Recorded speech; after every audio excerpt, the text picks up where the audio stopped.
Hello la Cyclonation, c'est Bella, Bella B, Latifa, la Queen pour certains. Nous sommes à cette deuxième saison après un an d'absence de la Cyclosession et nous sommes sur le deuxième numéro de la Cyclosession et nous allons aborder ensemble la monoparentalité. Vous vous souvenez que Cyclo, le projet, c'est le Cyclo Festival ou alors Festival Cyclo, la bande dessinée, les podcasts et Cyclo Tour et nous sommes à la Cyclo House. Donc, tout de suite, on va parler de monoparentalité avec des personnes qui m'ont rejoint à la maison. Kissou.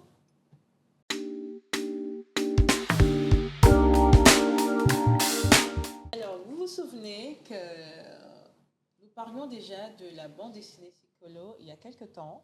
Donc, sa parution s'est faite a eu lieu notamment le 15 décembre 2023 au complexe scolaire Michel Dirard. Et là-dedans, on a une intrigue autour de harcèlement en milieu scolaire avec une enfant qui s'appelle Itu Makombe et qui est élevée par sa mère, Massé Makombe. Donc, on va parler de monoparentalité. Quand on dit monoparentalité, dans monoparentalité, on a mono qui veut dire un, on a parentalité qui renvoie à la famille, donc un seul parent. La monoparentalité, c'est un seul parent, en fait, ou un parent référent. Et ici, pour développer à la maison, avec moi, Junior, Simon, tu préfères? Comme tu veux. Ok, un grand Junior. Un nom qui te suffit, ça va. Ok, donc Junior va parler avec nous de sa situation de monoparentalité. Pour le coup, quand même, je préfère Simon. Ok, bah Simon va parler avec nous de sa situation de monoparentalité en tant qu'homme. C'est parce que généralement, quand on parle de monoparentalité, on le pense qu'à la femme qui élève seule ses enfants. Junior va nous parler de son expérience et aussi des perspectives et comment il a pu pallier aux besoins de ses enfants à plusieurs égards. La jeune Noël, que vous connaissez, bon, pour ceux qui la connaissent, la web trotteuse. Merci d'être là. Merci beaucoup.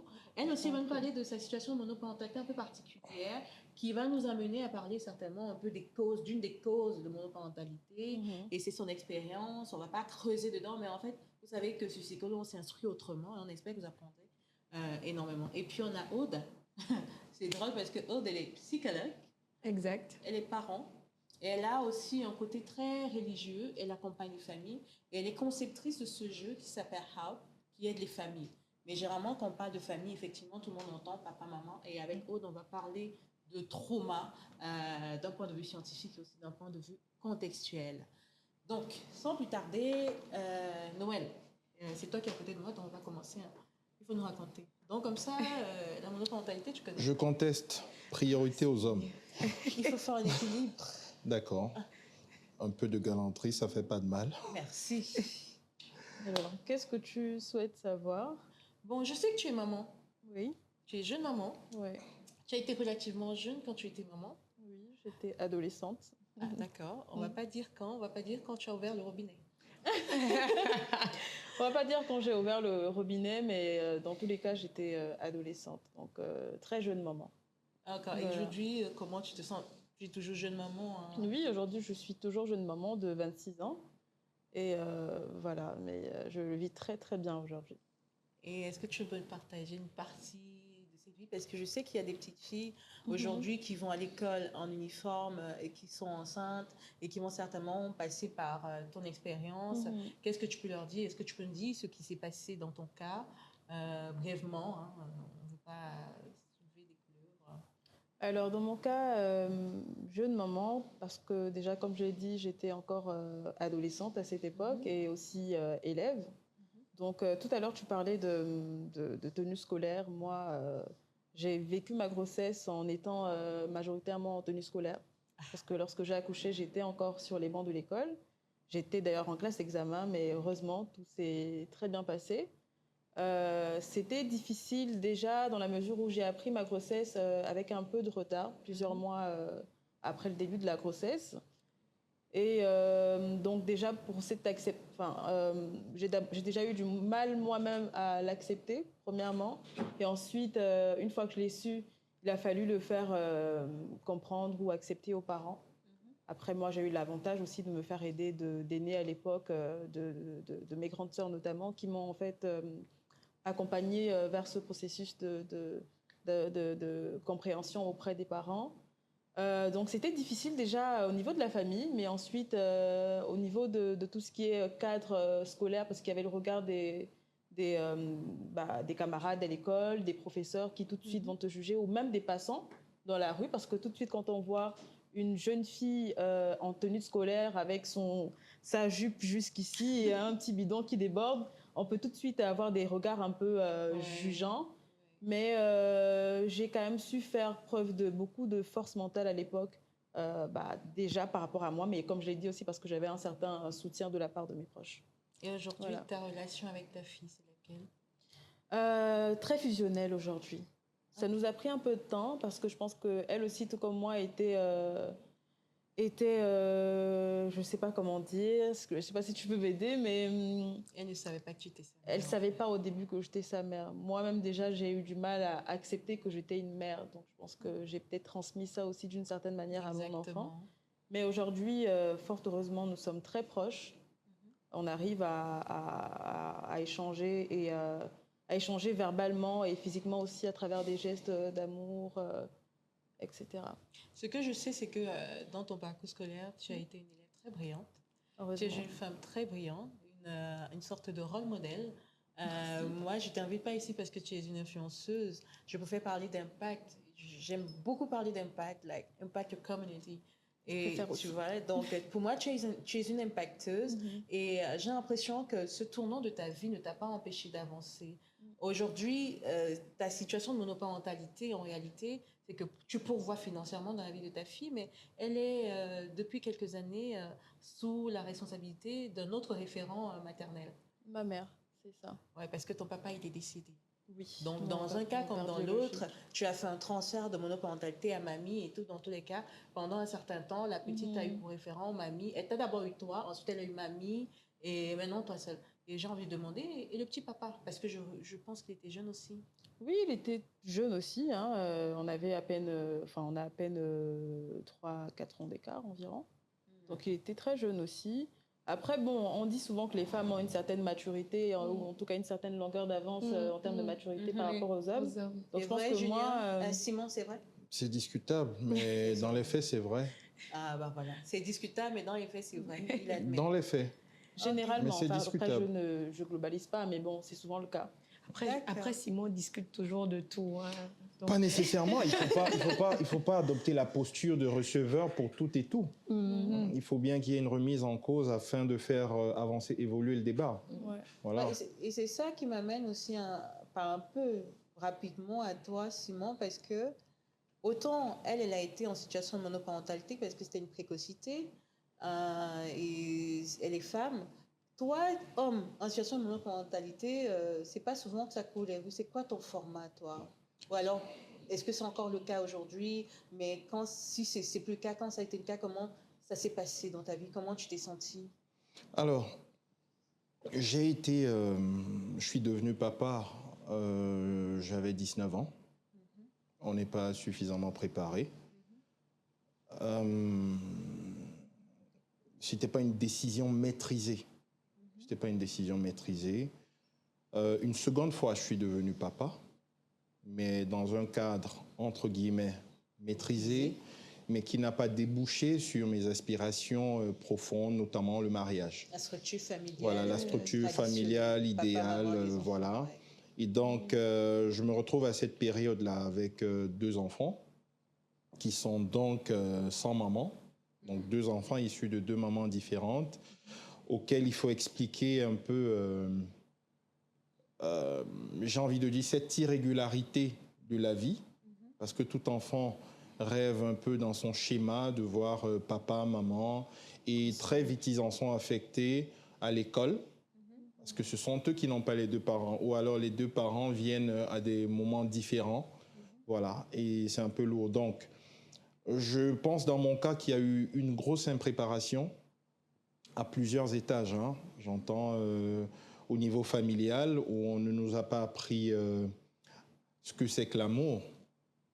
On l'a découvert comme ça à partir... Lequel l'amour filial, enfant-parent, ou alors l'amour vers le genre opposé? Nous sommes dans une société, je ne sais pas dans quelle proportion, mais nous sommes dans une société où on ne parle pas d'amour. Pour réussir même à définir les étages de l'amour. Vous voyez? Donc, l'amour parent-enfant, on sait que mon père m'aimait, mais c'est pas parce qu'il le disait. Vous voyez? On sait qu'on aime son enfant, c'est pas parce qu'on le dit. Aujourd'hui, moi, je le dis moins, pas parce que je ne peux pas le dire ou que je ne veux pas le dire, mais je n'y ai pas été habitué. Donc, revenu à ce qu'on disait plus tôt, donc ce sont des enfants qui subissent une forme, je vais dire quoi, de traumatisme, hein, pluriel. Je vais passer le week-end chez maman ou je vais passer la semaine chez papa. Je veux plutôt passer la semaine avec maman et le week-end avec papa. Mais maintenant, les deux parents, comment est-ce qu'ils s'organisent, comment est-ce qu'ils construisent même. Parce que s'il y a monoparentalité dans l'un des cas, c'est que de l'autre côté, il y a réciprocité. Oui, sauf si l'autre partenaire a refait sa vie et qu'il a peut-être créé un cadre de vie, un cadre de famille traditionnel.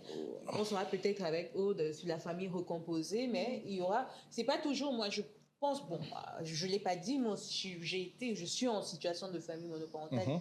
Je suis un peu comme Massé Makombe dans Sikolo, avec Ito Makombe, et donc j'ai élevé ma fille toute seule. Je n'en fais pas un handicap, mais c'est comme ça. J'ai entendu des gens me dire, mais tu n'as pas besoin de le rappeler, mais enfin, c'est ma vérité, pourquoi je vais la cacher? Je suis maman d'une enfant que j'aidais toute seule, je pourvois à ses besoins. Après, il y a des gens qui ont des parents démissionnaires, que ce soit la femme, que ce soit, que ce soit chez l'homme. Mais souvent, l'autre partenaire crée un cadre familial, peut-être pas équilibré finalement, pour cet enfant qui part d'une famille en situation de monoparentalité pour retrouver un foyer traditionnel, mais pas avec la filiation des deux côtés en réalité. Oui. Mais j'imagine que pour toi, ça a dû être encore bien plus compliqué parce que tu ne devais pas... il n'y avait pas un calendrier conjoint avec, ou adjoint des tripartites, c'est-à-dire avec la maman de l'un, la maman de l'autre, ou quand les enfants vont en vacances, ils vont tous en vacances au même moment. Donc, à certains moments, tu dois te retrouver avec l'un des enfants tout seul. Oui. Ça arrive assez souvent. C'est arrivé dans le passé. Mais parlant de calendrier, si je peux faire une petite parenthèse, avant que ce genre de situation ne se pose, il y a même déjà le calendrier de son plan de vie, de son schéma de vie. Vous voyez, on doit pouvoir l'établir. Et c'est en cela que je trouve qu'il y a une grosse impréparation. Vous voyez, qu'est-ce que ça... On dit que faire un enfant, donner la vie est la plus belle chose. Mais... malheureusement, pour ce qui devrait être la plus belle chose de la vie d'un individu, arrive par accident, de manière non maîtrisée. C'est violent, mais c'est le cas. Oui, c'est malheureusement le cas. C'est malheureusement le cas. C'est pas méchant de le dire. Je suis en situation de monoparentalité et il n'y avait pas un projet clairement bâti de dire que à chaque fois. Voilà, je serai parent bientôt et je pourvoirai dans les lignes. Voilà, donc on n'a pas été préparé pour des raisons plurielles, la famille, l'environnement, globalement. Et revenu à ce que tu disais, il y a un enfant qui trouvera qu'on ne fait pas suffisamment pour lui. Peut-être parce qu'il y a une des mamans qui s'implique le plus. Oui. Oui. Et dans mon cas, j'ai dit tout à l'heure, j'avais 19 ans. Quand ça s'est produit, je savais que j'étais pas prêt. Mais on a dit on se battra. Et aujourd'hui... On se battra. Aujourd'hui, ça se passe... ça s'est amélioré, on va dire. on va dire ça s'est amélioré parce que ma fille n'a commencé à vivre en réalité avec moi qu'à l'âge de 10 ans. Ouais, quand même. C'est une préado à cette époque-là, qui est déjà formée, qui arrive avec ses codes, ses difficultés, ses traumas, ses forces aussi. Et parfois des idées reçues. Voilà, des idées reçues, parce que clairement, on lui a dit et ça me l'a dit, que je l'avais abandonné. Il fallait trouver le moyen de le lui faire comprendre, mais on a fait du chemin. Elle s'est très récemment ouverte à moi et je comprends. J'ai essayé d'anticiper avec mon rôle de père parce que il faut se former. C'est à vie, en fait. Si on donne la vie, c'est que c'est une partie de nous qu'on donne. Et on ne peut pas s'en dédouaner. Et si ta fille te regarde là ce soir, aujourd'hui, qu'est-ce que tu lui dis? Comme ça, en 2 mots. Bah, c'est 2 mots, hein. C'est 2 mots, ma fille. Tu sais ce que je te dis? Je t'aime très fort. Ça en fait 5 même. Ça veut dire qu'en fait... Je te aime Très, Très fort. Voilà. Bah, écoute, C'est le quintet gagnant. Voilà. ouais, tu vois, Aude, ça m'amène tout de suite à toi parce que là, c'est vrai qu'on est allé dans les émotions. Et moi, je suis très émue parce que c'est pas souvent qu'on a un homme qui parle de ce volet comme ça. Généralement, c'est des durs à cuire. Nous sommes d'autant plus contents, je suis d'autant plus contente de vous avoir ici à la maison, à la Cycle House, avec cet équilibre-là, qui est en fait un équilibre de la nature. On a un homme et une femme à des étapes différentes de leur vie, dans des environnements différents, qui ont vécu à leur façon, avec des causes, des conséquences certainement différentes. J'entends trauma tout de suite, j'ai envie de faire genre, j'utilise le mot. Parce que de plus en plus, tout le monde dit trauma, mais je sais que toi, ton avis de scientifique, et certainement, a pu aider ton parcours de mère en situation de monoparentalité aujourd'hui. Qu'est-ce que d'entrée de jeu tu nous dis? Alors, déjà féliciter parce que c'est une très, très, très belle initiative. Et le fait qu'on ait effectivement un homme, c'est une belle ouverture pour d'autres hommes parce qu'en général, lorsqu'on parle de monoparentalité, automatiquement, on fait le lien avec les femmes parce que, c'est compréhensible parce que en général, les hommes se remettent plus vite en couple que les femmes. Donc, ils sont un temps beaucoup plus réduit en situation de monoparentalité que les femmes. Alors, en ce qui me concerne, je suis psychologue, je suis également maman, et également en situation de monoparentalité. Et un peu comme Noël, j'ai été maman très tôt, très jeune, et c'est arrivé, sans que je ne le sache, par accident. Il a quel âge? Il a 12 ans. Comment il s'appelle? Michael. Bonjour, Michael. Bonjour, Michael. Ah, pour le coup, mon fils s'appelle Michael. Ah, bah voilà. Bonjour, les Michael. Donc oui, c'est difficile parce que, comme le disait Simon, on n'est pas préparé à devenir parent. Quand ça nous tombe dessus, c'est difficile parce qu'on est en situation, on a un enfant qui fait un autre enfant. Oui. Donc, on se retrouve avec une précocité qui emmène l'adolescent à sauter les étapes de sa vie. Simon le disait en prélude, avoir un enfant devrait être la plus belle chose qui arrive. Quand déjà la grossesse, on doit pouvoir la vivre avec beaucoup d'émotions, beaucoup de bonheur, que ce soit pour la maman ou pour le papa. Aller faire des échographies, voir le premier trimestre, l'enfant qui bouge. Préparer la chambre, etc. Faire des caprices. Exactement. Je veux manger le dongo-dongo, je veux manger le niemboué. Exactement. Donc, ce sont des choses dont on est privé lorsqu'on n'est pas préparé. Et pour faire une parenthèse, c'est que ça peut entraîner justement chez la maman le fait que ces émotions qui sont fluctuantes et très souvent négatives quand la jeune fille tombe enceinte de façon précoce, ces émotions sont transmises à son enfant. Donc là, c'est pour... Exactement. Scientifiquement, ça s'appelle les catécholamines. Visiblement, on a un deuxième scientifique. C'est-à-dire, la maman et l'enfant communiquent... L'enfant vit dans le liquide amniotique toute sa vie et les catécholamines sont des cellules qui baignent donc dans ce liquide-là. Voilà. Tu as du vécu, hein? Dans tous les cas, tu as cherché. La situation de monoparentalité nous amène à faire des recherches. Et aujourd'hui, on devrait pouvoir être quelque peu des conseillers pour éviter ça à d'autres personnes. Un impacteur. Pour les accompagner. Un impacteur. Comme vous voulez. Un impacteur. D'accord, un impacteur. Un impacteur. Voilà. Donc, ça, c'est déjà une conséquence qui peut être néfaste pour l'enfant et qui l'est déjà, a priori, pour la maman si elle n'est pas accompagnée, si elle n'est pas suivie, si elle n'est pas comprise. Et l'une des choses qu'il est important de savoir, c'est qu'il faut déjà faire la différence entre le trauma et le traumatisme. Le trauma, si vous voulez, c'est le choc. C'est-à-dire, c'est lorsque la situation vous tombe dessus. C'est ça le trauma. C'est ce que vous vivez, c'est le vécu de la chose. Le traumatisme, on parle de traumatisme beaucoup plus en termes de conséquences. C'est-à-dire, c'est ce qui est vécu dans le long terme. Voilà. Et en tant que psychologue, je dirais que ce n'est pas tant la situation de monoparentalité qui va qui peut entraîner des conséquences néfastes, parce qu'il y a des parents qui éduquent... Des traumatismes. Ouais, des traumatismes, parce qu'il y a des parents qui éduquent leurs enfants seuls et qui le font très bien.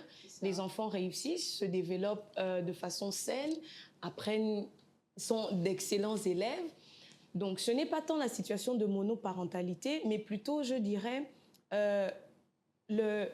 comment est-ce que c'est la gestion de la structure familiale qui peut poser problème.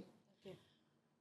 Si le parent n'est pas préparé, du moins le jeune parent, là, on parle lorsqu'il s'agit d'un adolescent, voilà, n'est pas préparé, il lui sera donc difficile parce qu'il ne sait pas comment organiser une famille.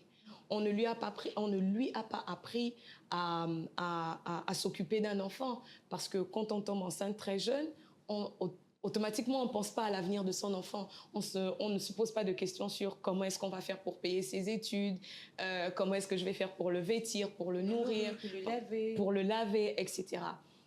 Donc, c'est comment est-ce qu'on s'organise pour mettre les choses en place, pour accompagner, pour éduquer, pour emmener notre enfant à se développer de façon saine, en fait, qui est susceptible de poser problème et d'entraîner des conséquences négatives. D'accord. Là, on a le cas de la précocité. On va dire le cas potentiel, pas forcément le terme, mais c'est la réalité de l'accident. Mm-hmm. Est-ce qu'ensemble, on peut, pour ceux qui nous suivent, aborder quelques causes de la monoparentalité? Est-ce qu'on peut rapidement survoler ça pour que les gens sachent et que les responsabilités, à un moment donné, soient partagées? Moi, je suis dans une position, il faut qu'on arrête d'être des victimes. Il faut qu'on arrête de dire c'est l'État. Donc, c'est-à-dire que chaque personne, ici là, de la Cyclone Nation et des autres communautés, devrait pouvoir mettre le doigt sur ce qui pourrait être une cause et enfin à entraîner des traumatismes sur le long terme. Moi, je pense par exemple au mariage forcé. Donc, pour vous qui nous suivez, les jeunes filles de la Cyclone Nation, les jeunes garçons de la Cyclone Nation, ne les envoyez pas vite en mariage. En mariage. On va parler de quoi aussi? Des abus. Voilà, des abus sur l'intimité de l'autre. Le corps de l'autre lui appartient. Je ne veux pas prononcer ce terme parce qu'il est violent pour moi. Je crois que je traîne encore un bagage, moi, émotionnel à ce niveau, mais dans le cadre d'un autre numéro, on en parlera. Il faut éduquer nos enfants, c'est-à-dire que ce soit les filles, que ce soit les garçons, pour qu'on comprenne que le corps de l'autre lui appartient. On ne peut pas forcer quelqu'un à aller vers une activité intime qu'il ne désire pas. On parle aussi dans ces cas surtout des femmes, parce que ce n'est pas elles qui sont abusées. Il y a des femmes qui abusent de jeunes garçons. Oui, autant j'entends, ma première fois avec une femme plus âgée, non, c'était un abus. Il faut qu'on mette le mot dessus, c'est un abus. Les tatas qui reçoivent les petits garçons chez eux là, ce sont des abus. Vous n'êtes pas en train de les former. Et on va terminer, Noël, tu as une cause que tu veux aborder vivement avant qu'on aille... une cause de la précocité? Oui, une cause de la monoparentalité. Qui te vient à l'esprit. Si on reste dans la cellule familiale, je dirais peut-être le manque de communication entre parents et enfants. Par exemple, on revient dessus.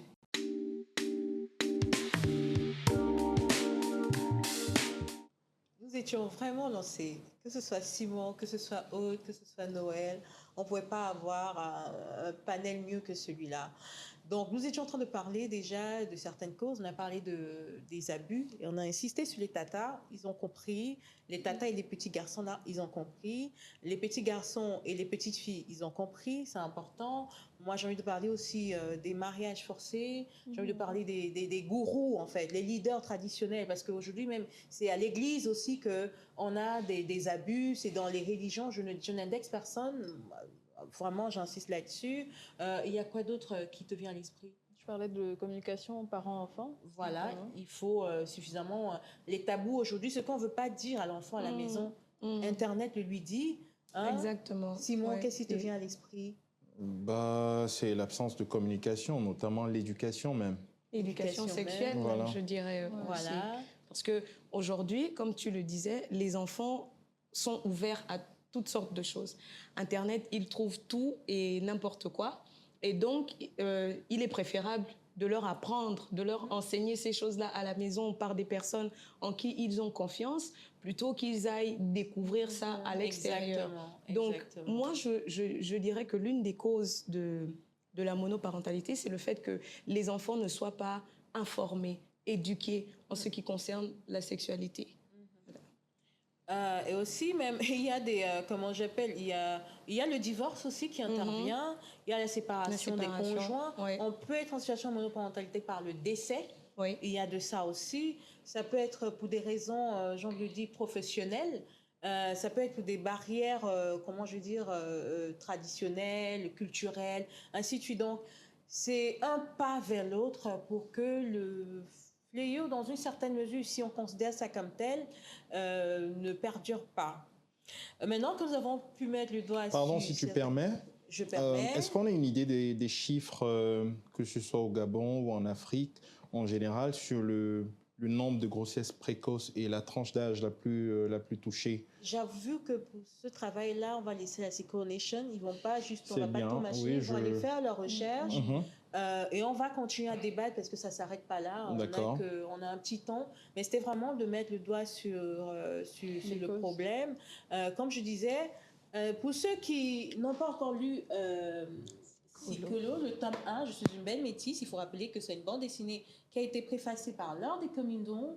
Les illustrations ont été faites par Juliette Oyimbo et c'est une coécriture de Boubella et de sa fille qu'elle a élevée en situation de monoparentalité, Kibra Garcia Umbulu, qui fait actuellement agroécologie et systèmes alimentaires à l'ESA à Angers.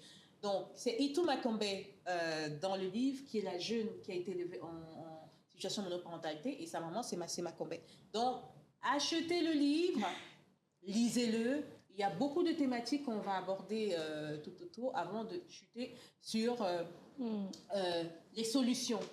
On va demander à notre psychologue de service, non, mais en réalité, à notre petite sœur, notre sœur, ce qu'on peut faire pour corriger cette situation, en fait.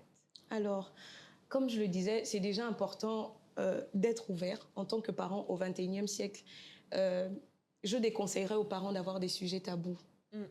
Il y a un psychologue de renom, Winnicott, qui disait en fait que lorsqu'un enfant vous pose une question, c'est qu'il est prêt à entendre la réponse. Sauf qu'aujourd'hui, malheureusement, lorsque nos enfants nous posent des questions, surtout sur la question de la sexualité, on se dit, il n'est pas prêt, tu es trop jeune pour parler de ça, je ne peux pas te dire. Ou alors, on va masquer les réponses et ça peut créer un flou dans la tête de l'enfant. Donc, être ouvert, parler de sexualité avec nos enfants, c'est pas interdit. Parce que de toutes les façons, on n'est pas en situation de monoparentalité précoce parce qu'on allait faire une FIV. Hein. Voilà. C'est clair qu'on se met l'un sur l'autre ou l'un sur l'autre pour arriver. Il faut également dédramatiser la notion de monoparentalité. Oui. Parce qu'aujourd'hui, quand on parle de monoparentalité, c'est affilié en fait à une notion négative. Parce que quand on regarde, on se dit « Ah non, elle doit souffrir, oh la pauvre, oh le pauvre, etc. » Non, il y a des parents en situation de monoparentalité qui réussissent, qui s'en sortent à donner une bonne éducation à leurs enfants, mais comment ? Un équilibre. Exactement, un bon équilibre aux enfants. En parlant d'équilibre, c'est aussi important justement pour le parent lui-même d'être quelqu'un d'équilibré, pour pouvoir éduquer l'enfant. Sinon, on ne peut que lui transférer qui on est ou ce qu'on a. Donc, ça part de l'une des causes, comment on se retrouve en situation de monoparentalité. Si c'est une séparation, on va donc comprendre que le parent part déjà avec des blessures. Et en général, on retrouve ça chez les mères. Parce que quand on l'a quitté, là encore, ça va dépendre de comment on l'a quitté. Et on va entendre... Sans t'interrompre, Amandine, oui. Aude, pardon, sans t'interrompre, ne pensez pas que dans la séparation, il n'y a que les femmes qui partent avec les blessures. Non, pas du tout. Voilà. Pas du tout. Voilà. C'est bien d'avoir eu un homme. Non, mais parce qu'en général, vu que les femmes sont beaucoup plus expressives, ce sont elles qui font plus sensibles, qui font savoir qu'elles souffrent. Mais parce que les hommes se mettent beaucoup plus dans une posture une posture virile, de retrait, pour ne pas montrer qui se trouve, sinon on se dit « oh, quelle femme laide », etc. Donc, on a tendance à penser que les hommes ne souffrent pas. Mais ce n'est pas le cas. Moi, je suis bien d'accord avec le fait que... Et surtout bien placés, oui, les je hommes suppose. pleurent. Les hommes pleurent, les hommes pleurent. Quand même si Solar. D'accord, c'est bien. Et moi, j'ai envie de parler de quelque chose avant qu'on débriefe, on a eu peut-être une autre actualité, de l'incidence à la fois pour l'enfant et aussi pour le parent.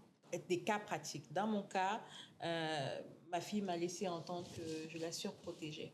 Alors moi, je dis, c'est ça, ouais, je surprotège. Tu as les problèmes des gens qui sont même déjà protégés. C'est pour ça que tu penses qu'il y a sur dessus. Donc, elle pensait que je la surprotégeais. Je crois que ça m'a aussi... Je ne vais pas dire un frein parce que ça a été un choix. En réalité, ça m'a empêché de m'engager. Je me suis cachée derrière ma fille pour ne pas construire une relation avec un homme parce que j'avais peur avec ce qui se passe. Parce que ce qui se passe à la télé dans les pays des autres, ça se passe ici. Et moi, j'ai toujours eu peur que ma fille se fasse abuser par un conjoint. Je ne me serais jamais pardonnée. Je peux en parler aujourd'hui. Moi, j'ai subi des abus étant petite. Donc, j'ai refusé que ma fille passe par là. Mais aujourd'hui, c'est sa vie. Elle a sa vie. Je ne sais pas comment le créateur l'a tracé. Donc, j'ai eu ce frein d'engagement. Et aujourd'hui, à l'heure de mes 40 ans bientôt, je crois que le fait qu'elle soit partie de chez moi, parce que je me dis, bon, qu'elle aura le bac, je peux me donner la possibilité de vivre, ça m'ouvre à autre chose. Mais en réalité, je n'ai jamais voulu faire une famille recomposée. Et je sais que même pour la maternité, je suis encore dans ces doutes-là. Donc, je ne sais pas pour Junior, Simon... petit Junior, grand Junior. Pour Simon, aujourd'hui, tu t'es reconstruit amoureusement. Bien sûr. Et comment ça... Dans mon intérêt, dans celui des enfants. Parce que, qu'on le veuille ou pas, qu'on dédramatise ou pas, c'est une situation difficile. D'accord. Vous voyez, surtout quand on a conscience de ce que les enfants peuvent vivre. Et ce qu'on peut vivre soi-même. Moi, je suis entrepreneur dans le bâtiment. Et avec la charge de travail que j'ai, l'équilibre que je dois apporter aux enfants, l'éducation que je dois leur fournir, ce n'est pas possible de le faire seul. Parce que je suis un homme, je ne peux pas être un homme et une femme en Dis-moi simultané. qu'il y a aussi un autre volet qui n'est pas calculé derrière, il y a de l'amour. Oui, c'est de l'amour. On va le formuler. Quand on dira que c'est de l'amour, d'accord, c'est de l'amour dans quel sens? Vis-à-vis de la partenaire que tu accueilles. C'est-à-dire que tu l'aimes aussi au-delà d'une femme au-delà du fait qu'elle soit une aide. Bien sûr, bien sûr. On se met pas en couple parce qu'on calcule, ou plutôt, je pense, il y a toujours une forme d'intérêt. Toujours. D'accord, ça se définit d'une façon ou d'une autre, mais on peut pas se voiler la face, c'est de l'intérêt. Donc, il y a d'abord de l'amour, il y a le projet qu'on veut construire, il y a l'horizon qu'on définit, mais au centre, il y a des enfants. Ah, ok. Oui. Ça rassure au centre, il y a des enfants parce que c'est une petite virgule en rapport avec l'incidence même de la monoparentalité sur potentiellement la reconstruction. Quand je vais chercher une partenaire avec qui ça ne colle pas chez les enfants, qu'est-ce qu'il faut faire? Il faut calibrer ça un minimum. Et puis après, c'est de la réparation, c'est de la maintenance. On sait que ça va couaquer parce que ces enfants ne sont pas issus de ses entrailles. C'est pas pour dire qu'elle fera systématiquement mal. Et dans son cas, elle est venue en situation de monoparentalité ou bien elle était seule également? Alors, elle est venue avec un petit garçon aussi. Elle était déjà en situation de monoparentalité, donc je vous laisse imaginer le tableau. Ça veut dire qu'on va tourner chez vous la prochaine fois. Il n'y a pas de problème. Chez moi, c'est très brillant. C'est mono plus mono, du coup, ça fait... OK. Oui, mais au rang des solutions au-delà de la communication, ce que je disais tout à l'heure dans mes propos liminaires, c'est qu'il y a une grosse dose d'impréparation. Et là-dessus, quand même, il faudrait qu'on regarde l'éducation conventionnelle. Qu'est-ce qu'on enseigne aux gens? Vous voyez? Parce que moi, j'ai traversé tout mon secondaire. On a eu peut-être une virgule sur les grossesses précoces. Et ce n'est pas tout. Il faut qu'on insiste sur les conséquences. C'est un peu comme si je fais un parallèle. Quand on dit le fumer tue, mais demain, là, on sait que chaque année, il y a plus de 800 000 personnes qui meurent du tabagisme, en fait. Donc, c'est qu'on ne met pas suffisamment d'efforts pour endiguer l'épidémie. Parce que c'est même une pandémie, en fait. Business. Voilà, c'est du business. Donc, combien est-ce qu'on s'investit? Et comme on sait qu'on n'est pas suffisamment accompagné, je ne cible personne, notamment les pouvoirs publics, mais il faut donc faire de réels efforts. Je me retrouve en train de faire de la recherche aujourd'hui jusqu'au niveau de l'éducation préscolaire. Parce que je sais que le petit garçon qui est venu avec ma compagne, qui est venu avec qui je suis en couple aujourd'hui, il a ses traumas. C'est que si je me mets en couple avec la maman, j'accepte cela. Il faut que je joue le rôle, je dois me documenter un minimum. Oui, et ma posture, elle a de beaucoup, mais vraiment de beaucoup évolué parce que je fais de la recherche, en fait. Donc, pour revenir à ce qu'Amandine disait, pour parler de communication... Amandine a dit cela que c'est Aude. Aude. Mais bon, pour revenir à ce qu'elle disait, ça part quand même de beaucoup plus loin. Tu disais que le parent transmet ce qu'il sait et ce qu'il a. Donc, ça veut dire qu'il transmet aussi ce qu'il ne sait pas. Exact. Non, Oui. N'est-ce pas? La plupart du temps, on transmet l'ignorance. D'où le fait qu'on ait une société décadente. Et Vous voyez? je suis obligée de te couper parce qu'on va rester jusqu'à demain. On transmet l'ignorance. Cultivons-nous pour transmettre la connaissance. Avant de partir, tu manges avec la peau ou sans la peau? Ça dépend. Ça dépend. Il faut savoir si j'ai faim ou pas. Okay. Les initiés ont compris. Et Noël. Alors, toi aujourd'hui, ton expérience aujourd'hui, ta relation amoureuse dans l'avenir, est-ce que le fait d'avoir été en précocité, en situation de monoparentalité, a remis en cause tes perspectives de la famille de demain? Est-ce que tout cela a remis en cause...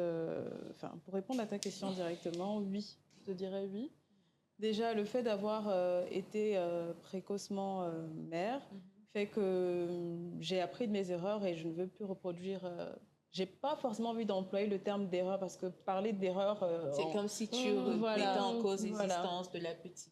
Mais étant donné que j'estime qu'il y a eu plusieurs manquements que je ne souhaite pas reproduire, je prends le temps, ou du moins j'ai pris le temps, je prends les dispositions de sorte à ce que lorsque je ferai mon prochain enfant, ce soit dans un cadre plus... que ce soit de manière plus encadrée, on va dire. C'est pour bientôt?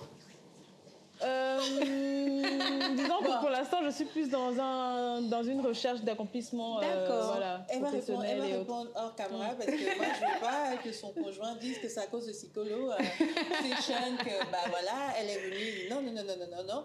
Alors, à l'entame de ce numéro, on vous a présenté, je vous ai présenté HAP, le jeu, que Aude va nous présenter rapidement. Est-ce que tu connais, Simon? Ah oui, Help, je l'ai pratiqué avec la famille, la grande famille.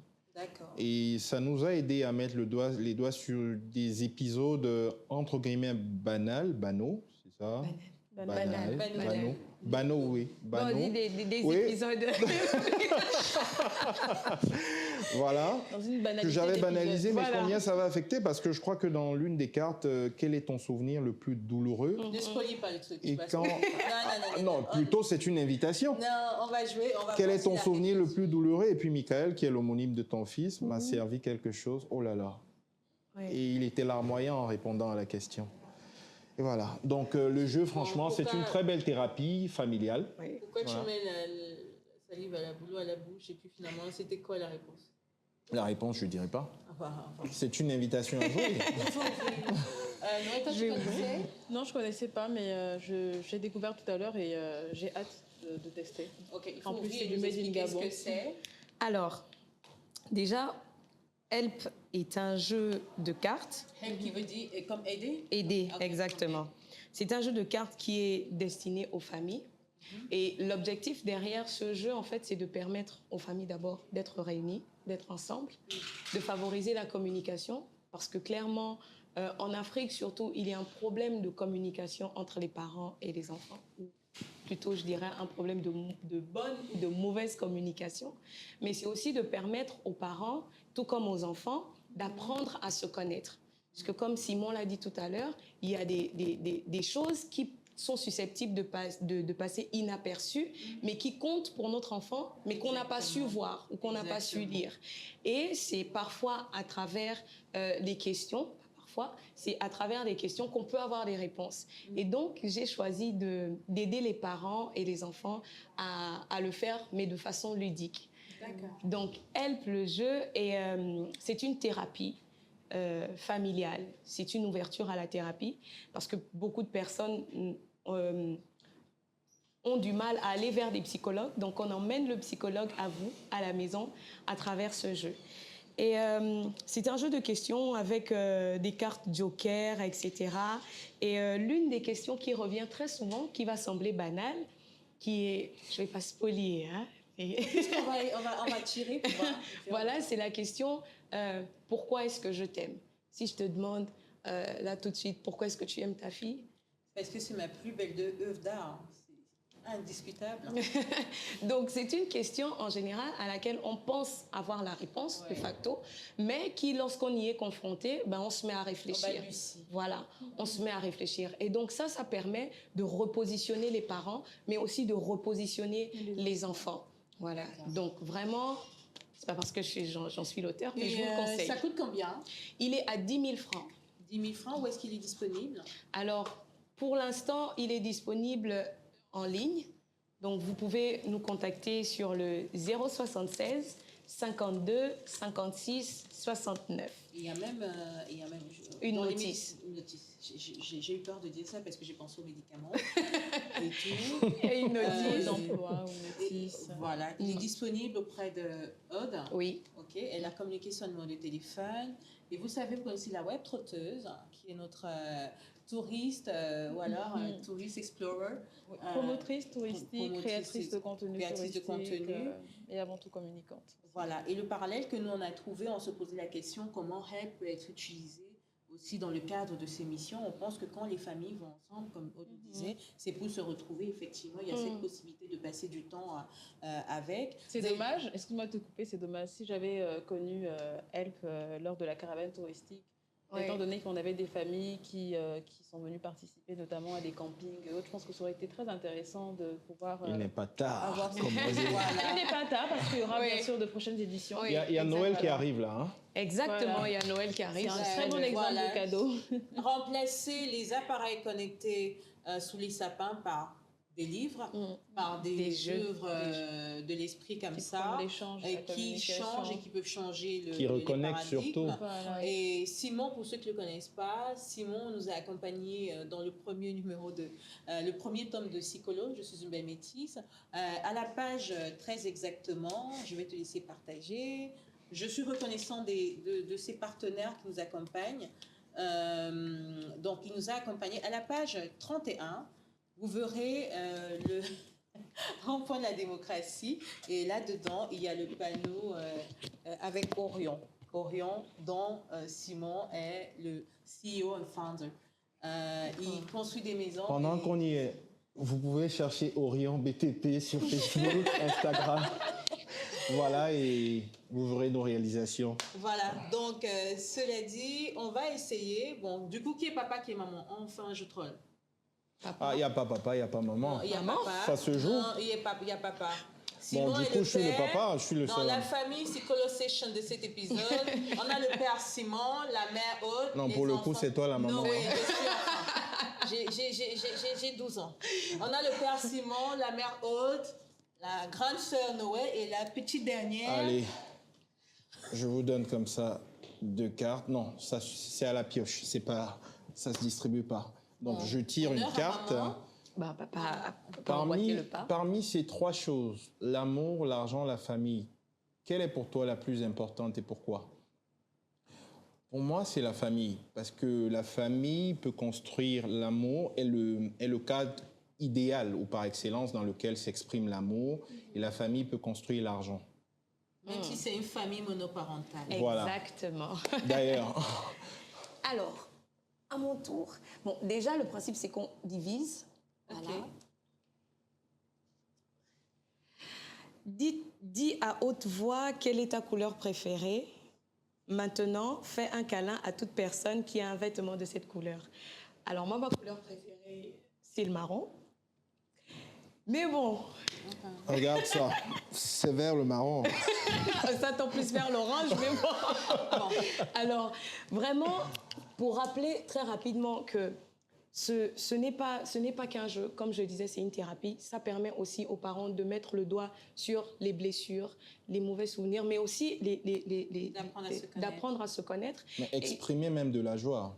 Voilà. Parce que je me souviens que j'ai dû danser au détour d'une pioche. Il y a des cartes comme ça qui permettent de décontracter quand on est arrivé à un niveau où il y a beaucoup d'émotions. Donc, on décontracte avec de la danse, décontracter en dansant. Je peux imiter maman, je peux imiter l'enfant. Grande sœur, tu peux tirer ta carte.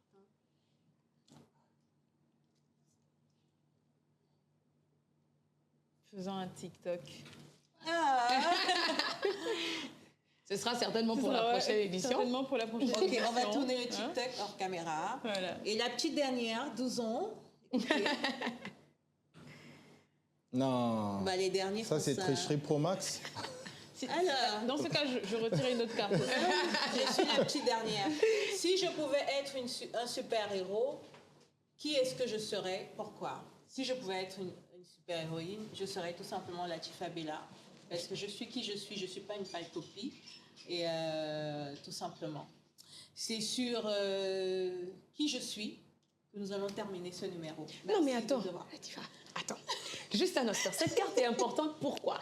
Parce que ça révèle justement que Latifa a une très bonne estime d'elle-même. Exactement. Voilà. Et qui est abordée dans Psycholo. Psycholo traite de monoparentalité, de résilience, d'estime de soi, de pardon, de vivre ensemble, de différence. Ouais. On a un personnage, on ne le dira jamais assez, qui est autiste, qui s'appelle Maldi. Et on a également un personnage qui est à son 2e cancer, en rémission, que vous avez certainement eu le cas de suivre dans le premier numéro de cette Psycholo Session. On se dit au revoir. Simon, merci.